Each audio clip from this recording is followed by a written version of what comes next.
দুই বাংলা কবি অপূর্ব দত্ত পাঠ অঞ্জলা মাহাতো। আমাদের ছিল ধুলো কাদা মাখা একখানা ছোট গ্রাম, আমাদের ছিল কালো বৈশাখী লিচু আর কালো জাম, আমাদের ছিল একখানা নদী তার পাশে স্কুল, বৈশাখে ছিল রবীন্দ্রনাথ, জ্যৈষ্ঠীতে নজরুল। রবীন্দ্রনাথ পৃথিবীর কবি, নেই তাতে সংশয়, নজরুল নিয়ে তবু কেন আজ এত বিভ্রম হয়?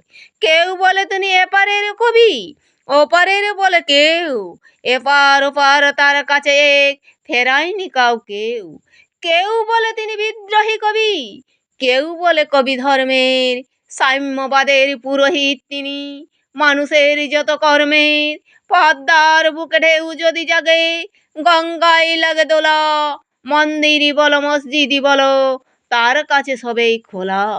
এপারেও তিনি ওপারেও তিনি, মাঝখানে তার কাটা, একসাথে তাকে প্রণাম জানাতে বাড়িয়ে রয়েছি পাটা।